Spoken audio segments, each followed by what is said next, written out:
Hello, and thank you for watching the Diggers Hotline ProPortal video.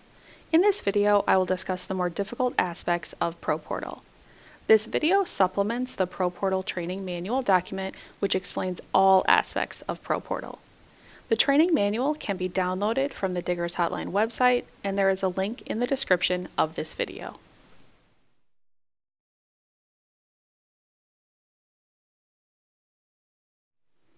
The first thing that I'm going to show you how to do is how to log into the ProPortal system. On the Welcome to the Diggers Hotline portal page, you'll click the Login button in the top right-hand corner.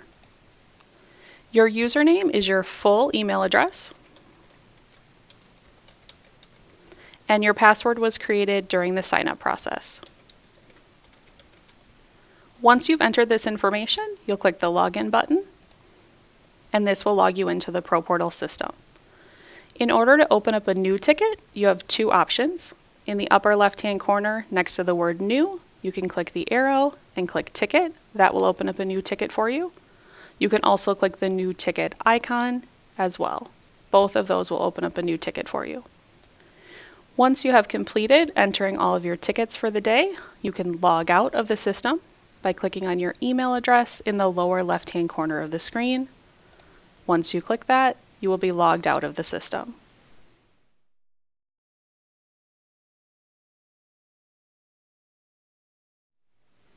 When entering the work location, county, place, address, and intersection 1, you can utilize the map and the search results to help you complete these fields. The search result box automatically defaults to hidden in the map.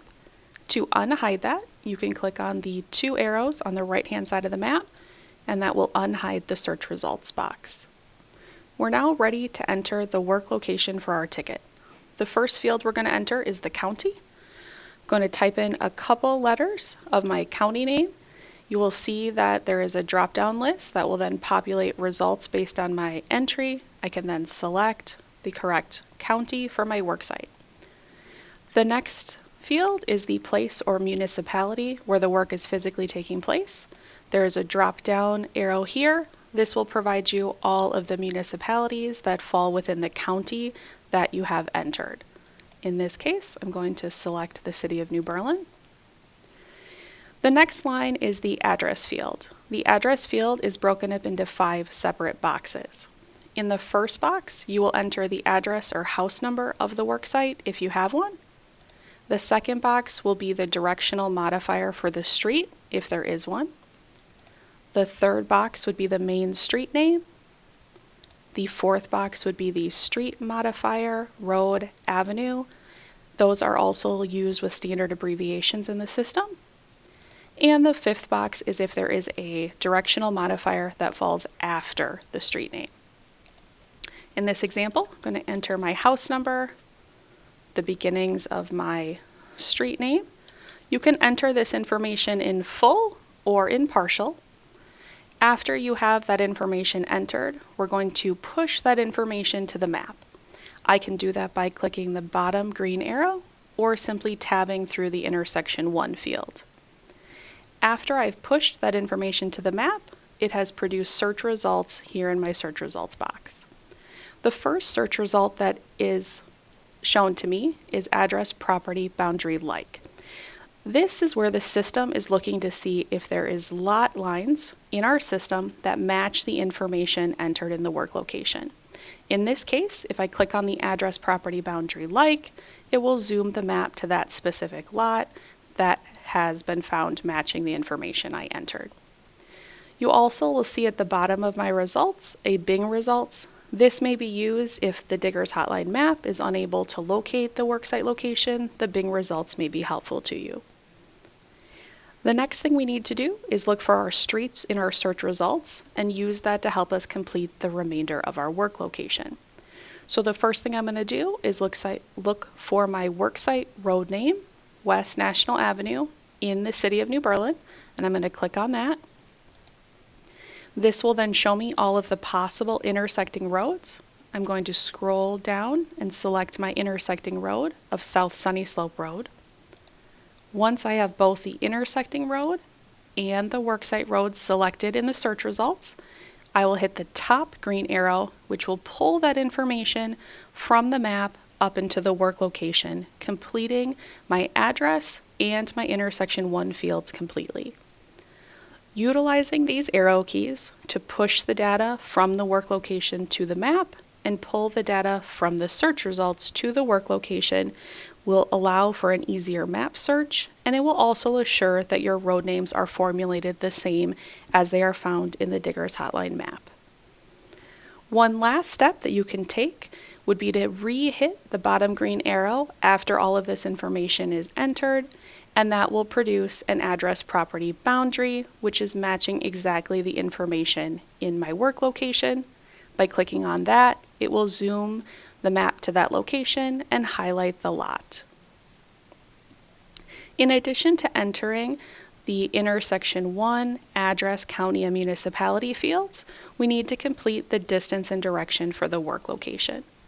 The distance and direction is how far and in what direction the worksite is located from the intersecting road entered in the intersection 1 field. That is the only information necessary for this field. So in this example, I'm going to enter 300 feet west. So that's indicating that my worksite property is 300 feet west of South Sunny Slope Road. Additionally, there are 3 fields in the custom section of the ticket found at the bottom of the left-hand column that relate to the work location. The address to and intersection 2 fields will be used only if you're working on a stretch of road ticket and you are ending at a specific address or ending at a specific intersection. The side of street fields will be used if you are working on one side of the street. In this case, all of my work is taking place on the north side of West National Avenue, so I will select north as my side of street. The last search feature that I want to mention is the binocular tool found in the top map toolbar. The binocular tool will allow you to search within the map and within the county that you've entered on the ticket. So if you need to search for something outside of the push-pull, you can do that by utilizing the binocular tool, and the results will also appear here in the search results window.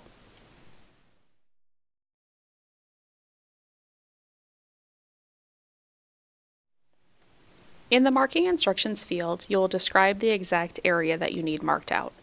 There are additional guidelines and examples of how to formulate marking instructions in the ProPortal manual. Your marking instructions must be clear, concise, and accurate so the locators can find and mark the worksite.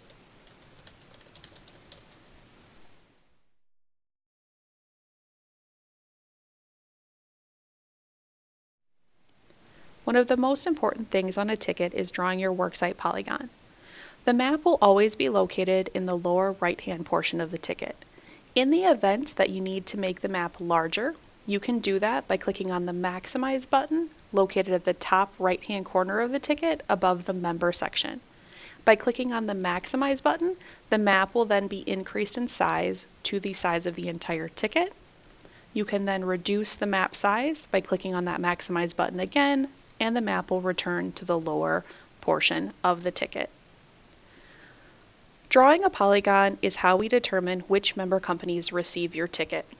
There are 2 types of polygons within our system. The first is a member polygon.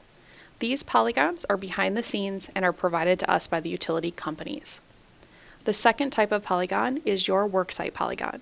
You will draw a polygon on every ticket you file to cover your work location. The system then compares the worksite polygon that you have drawn with the member polygons behind the scenes. Any member polygons that are touched by your worksite polygon will trigger notification to that utility company. It is important that your polygons are accurate. If they are not accurate, there are problems that can result. If your polygon is too large, this will cause over-notification to member companies that don't have lines in your area. If your polygon is too small, we may not notify the proper companies, the utility may not be notified about your work, they may not get out to mark the lines, and you may potentially hit that line. Your polygon must also be drawn in the correct location. Drawing your polygon in the wrong location could result in member companies not being notified properly. Anytime member companies are not notified, you run the risk of the facilities at your worksite not being marked properly, which is where the real danger occurs. Within the system, we have both lot line data and address points. Here in the map, this is displaying lot line data. The lot has been highlighted. Address points will simply be a point on the map with an address by it. Not every county has lot lines or address points, but most of them do. They can be very helpful to you to help identify the location of your worksite.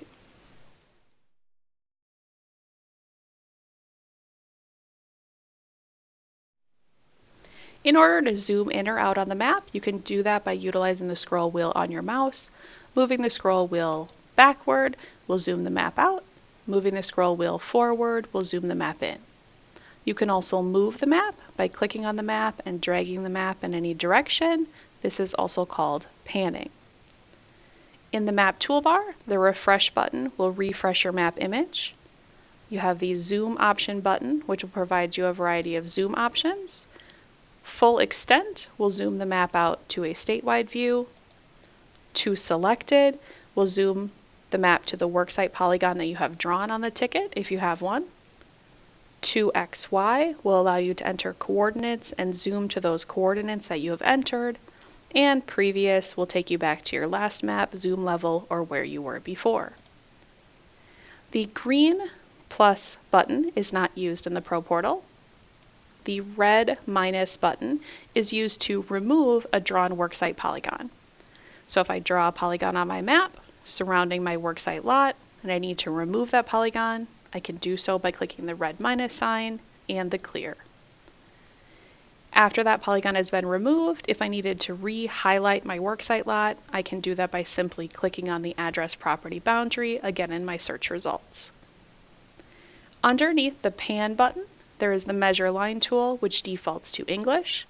To use the measure line tool, you click on the map where you'd like to begin measuring, move the mouse. You will see there is a measurement box showing me the measurement, and when I have completed, I can double click to end that measurement. This tool will be especially helpful when needing the information of how far the worksite is from the intersecting road to enter in the distance and direction field. The Identify tool will allow you to identify road names, lot addresses, municipalities, and counties. By using the Identify tool to click on the map, the search results will display the address, city, and county where that is physically located. The Add Note will allow you to enter a note to communicate to our mapping department. This can be used if you discover an error in our map or want to let the mapping department know about a new road. To add a note, simply click the Add Note tool, click on the map where you would like to add that note, select your category, whether that be general, new subdivision, or new address. Enter the name of the note. If you're entering a new road name, maybe you'd enter the road name here. In this case, I'm just going to put test. And then in the remarks, you can enter any other valuable information. Once you have entered that, you can hit save. The map note will appear as this green icon. In order to view existing map notes, you can hit the View Note tool, click on that green icon on the map, and be able to read the information associated with any placed map tools. The Selected Result tool is the first drawing tool that I'd like to show you. The Selected Result tool is the easiest tool to use if the worksite lot is highlighted in our system. Using the Selected Result tool, we'll draw a polygon around the lot with a 100-foot buffer on each side. This is the best tool to use if you're only going to be working on that lot and the system was able to identify that lot. The Draw Circle tool will allow you to draw a circular polygon on the map. You'll click on the map where you want to draw that and enter your distance. Keep in mind that the system will automatically add a 100-foot buffer to all polygons drawn. So if I want to draw a 100-foot radius at that intersection, I would enter the distance of 1, hit OK, and it would draw a 100-foot radius at that intersection. If you need to put a larger radius on the map, you can do that by entering the correct distance. Just always keep in mind that a 100-foot buffer is always added. The Draw Point tool can be used if you're just working on a lot and it's a specific point. You can click on the map and a polygon will be drawn at that specific point. The polygon drawn is an oval It's approximately 100 feet east and west and 120 feet north and south. The Draw Line tool will be used when you're working along a road, doing a road right-of-way project, or a stretch of road ticket. You'll click where you'd like to begin drawing that line, move your mouse, you will see a measurement box appear. When you have finished drawing your line, you will double-click, and a polygon will be drawn with a 100-foot buffer on all sides of that drawn line. The Draw Polygon tool is the freeform tool that will allow you to draw any shape or size polygon. You'll click on the map where you'd like to begin, and then make a series of individual clicks to outline the work site polygon. As you make those individual clicks, you'll see there's a measurement box also displaying my measurements from my last click as well as my total measurements. When you're finished, you'll double click to complete that polygon and the 100-foot buffer will be added.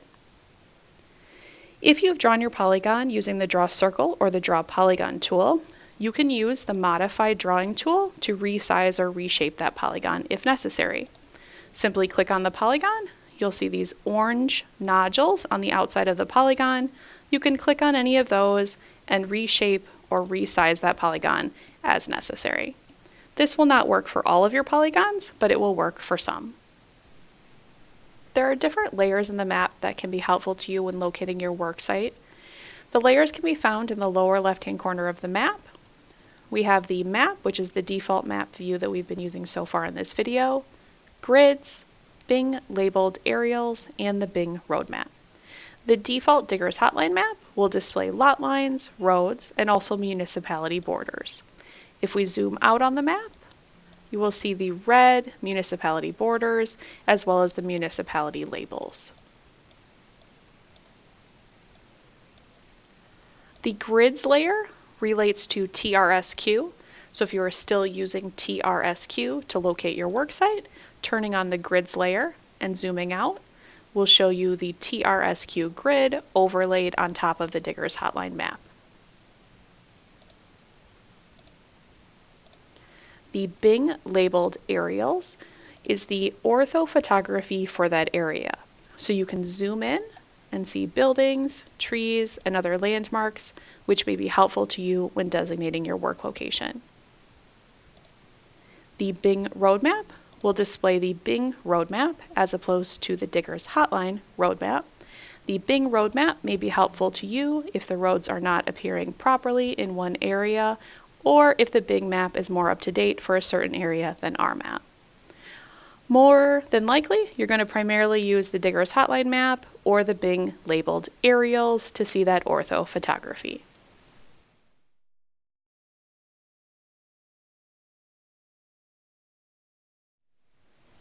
Selecting the type of ticket that you would like to process can be done at the top of the work location in the ticket type drop-down list. This list automatically defaults to standard, which is the 3 business day ticket.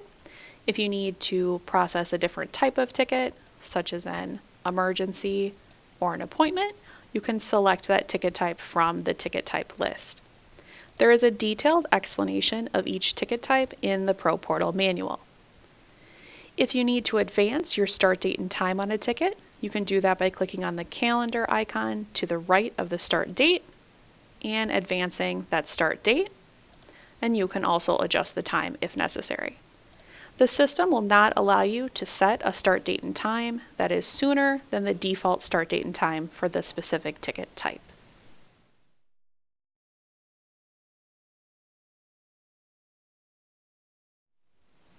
As you may have noticed as I was drawing polygons on the map, whenever you draw your polygon, the member list will populate in the upper right hand of the screen. You can scroll through and see the list of all of the members that are going to be receiving your ticket. You can see the name, member code, and phone number. This is the DBH phone number during business hours. This is the number that you can call if you have questions for the locator specifically. That number will also appear in the member list on the email confirmation of the ticket that you receive. To the right of the member list of names, you will see these checkboxes, as we call suppression boxes.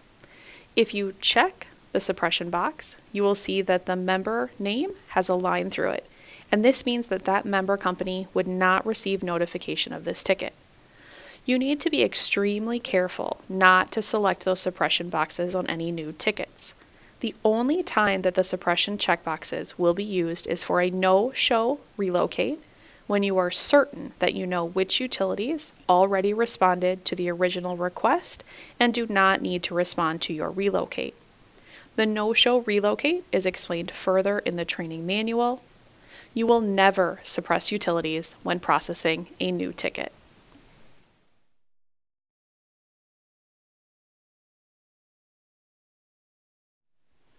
After entering all of your information, drawing your worksite polygon, getting your member list, it's now time to finish the ticket. If you are on suspend or still in the probationary period, you will have the suspend button in the top toolbar and you will not see the save buttons. When you click suspend, it saves all the ticket information and a trained Diggers Hotline representative will review the ticket information. If everything is good to go, they will send that ticket off to the utility companies and you will receive a confirmation email.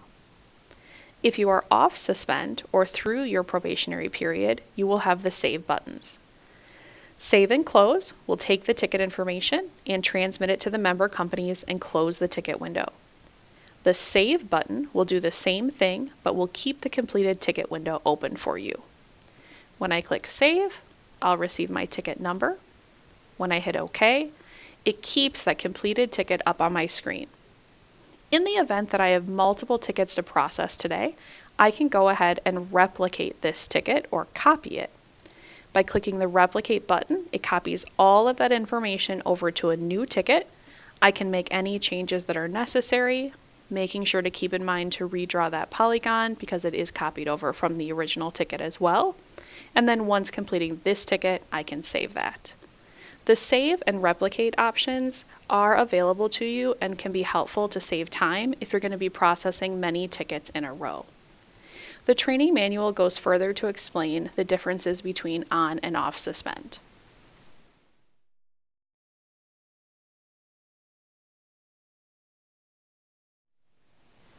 The ProPortal manual outlines how to conduct a search and the search features, but there are a couple of items that I wanted to explain in more detail regarding the search results. The column headers, the update option, and show you how to do a relocate. So as you see at the top of each column header, there is an arrow next to that header, which will provide you additional sort and filtering options. By clicking on that drop-down arrow, I can sort ascending or descending for that column, which can also be done by just clicking on the column heading name. You can remove columns from your search results. So if there's a specific column of information that you do not want to view in your search results, you can remove that. And you can also filter by specific data within that column. So in this case, if I only wanted to see tickets filed within a specific county, I could go ahead and filter my search results, only displaying tickets found within that specific county. If you are using any of the filters and need to remove those filters, there's the Clear Filters button in the top toolbar, which will remove all of the filters that you have used. The Update button will allow you to do something to a previous ticket. That could be a relocate, a correction, an update, or cancel the ticket. Once you've selected the appropriate ticket in your search results, if you click the Update button in the top toolbar, it will open up that ticket. You can then select the ticket type that corresponds with the action you're attempting to perform, whether that be a correction to the ticket, a relocate on the ticket, or an update to the ticket. Since this ticket was just filed and the start date and time has not passed, it will not allow me to perform a relocate, and I will receive a warning that the relocate cannot be performed because the start date and time has not passed. If I needed to update this ticket, make changes to it, I would select the Update Standard ticket type, make any changes necessary to the ticket, and then save or suspend that ticket.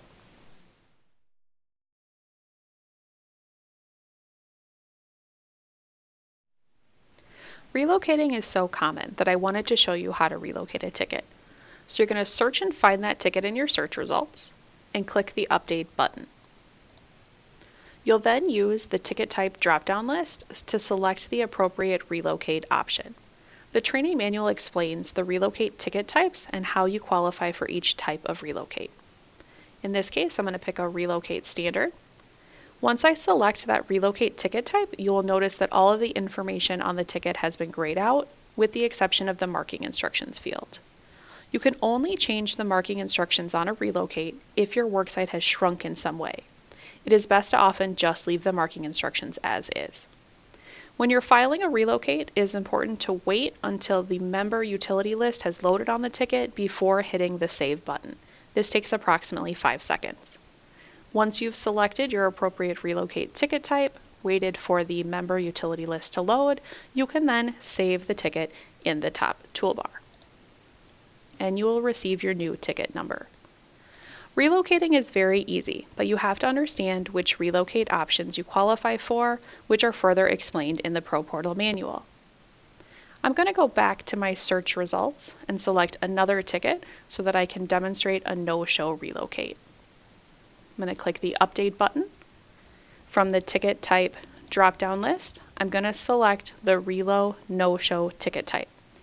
For a Relo no-show ticket, the ticket must be a valid ticket in order to qualify, and the training manual explains what a valid ticket is. A no-show relocate is going to be used when you file a ticket and one or more of the utilities did not respond to that original ticket. After I've selected the Relo no-show ticket type, I'm going to go over to the member utility list.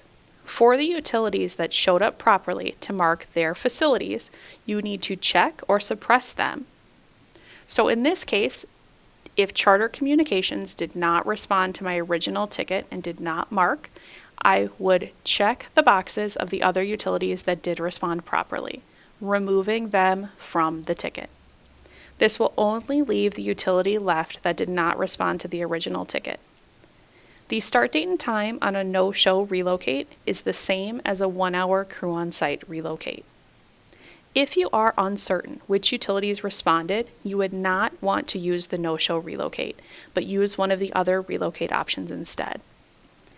After you have suppressed the utilities that do not need to respond to your relocate, you would save the ticket, and then this ticket would only be transmitted to the companies that did not respond originally and were not suppressed on this relocate.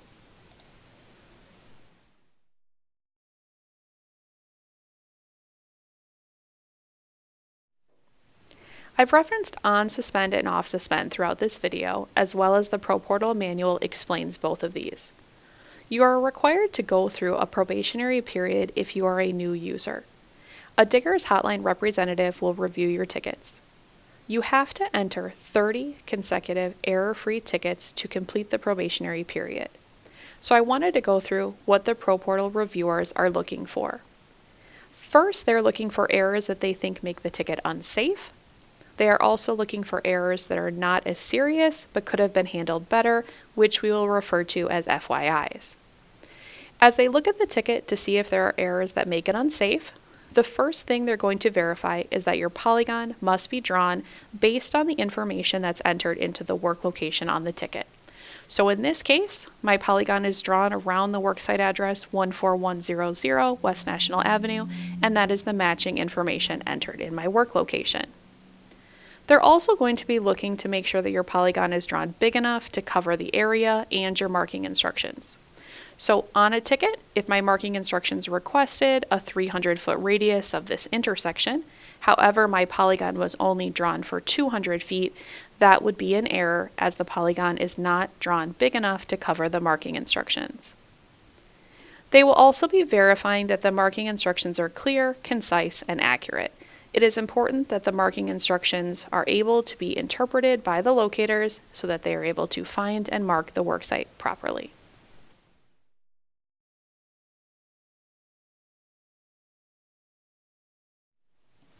In closing, I wanted to give you some additional contact information. As I've referenced in this video, the ProPortal reviewers are those agents that are going to be reviewing your suspended tickets. They may be contacting you from time to time regarding specific tickets that you have processed with questions. In the event that they're unable to reach you at the time of their call, they will leave a callback number.